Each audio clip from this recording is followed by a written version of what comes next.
વડોદરા મહાનગરપાલિકા દ્વારા શહેરના વિવિધ રસ્તાઓની કામગીરી માટે ખાતમુહૂર્ત કરવામાં આવ્યા।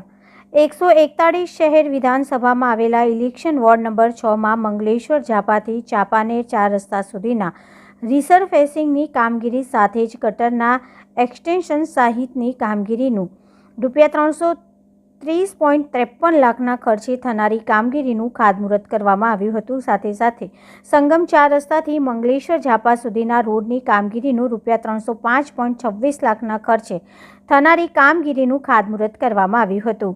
આ કામગીરીથી ટ્રાફિક સમસ્યા નિવારણમાં મદદ મળશે, સાથે જ નાગરિકોને સારી સુવિધા ઉપલબ્ધ થશે, ઉપરાંત તેઓના ઈંધણની પણ બચત થશે। આ ખાતમુહૂર્ત કાર્યક્રમમાં વડોદરા મહાનગરપાલિકાના મેયર પિંકીબેન સોની, ડેપ્યુટી મેયર ચિરાગ બારોટ, ધારાસભ્ય મનીષાબેન વકીલ, સ્થાયી સમિતિના ચેરમેન ડોક્ટર શીતલ મિસ્ત્રી, સ્થાનિક કાઉન્સિલર હેમિશાબેન ઠક્કર સહિતના આગેવાનો ઉપસ્થિત રહ્યા હતા। આજ રોજ વડોદરા સંગમ વિસ્તારથી મંગલેશ્વર ઝાપા અને મંગલેશ્વર ઝાપાથી લઈ અને ચાંપાનેર ગેટ સુધીના મુખ્ય માર્ગનું ખાતમુહૂર્ત કરવાની કામગીરી કરવામાં આવી। આગામી સમયમાં વડોદરા મહાનગરપાલિકા દ્વારા વડોદરા શહેરના વિકાસની દિશામાં વિવિધ લગભગ 292 કરોડ જેટલા નવા કામોના ખાતમુહૂર્ત, લોકાર્પણ અને વિવિધ કામોની શરૂઆત થનાર છે।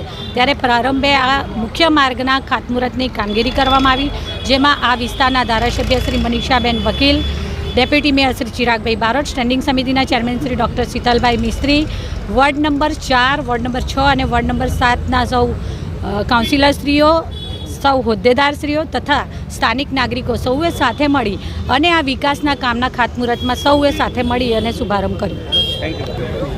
આજ રોજ શહેર વિધાનસભામાં 5 અલગ અલગ જગ્યા પર રોડના ખાતમુહૂર્તનો આજે કાર્યક્રમ યોજવામાં આવ્યો છે।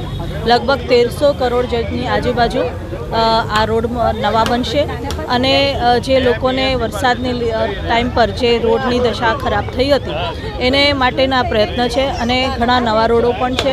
જ્યાં વસ્તી આવી ગઈ છે, લોકો રહેવા લાગ્યા છે, તે લોકોની પ્રાથમિક જરૂરિયાત પણ રોડ હોતી હોય છે, ત્યારે આ રોડનું કામ આજે શરૂ કરવામાં આવ્યું છે। વોર્ડ નંબર 6, 5 અને 4માં અલગ અલગ જગ્યાઓ પર આ રોડના ખાતમુહૂર્ત આજે રાખવામાં આવ્યા છે।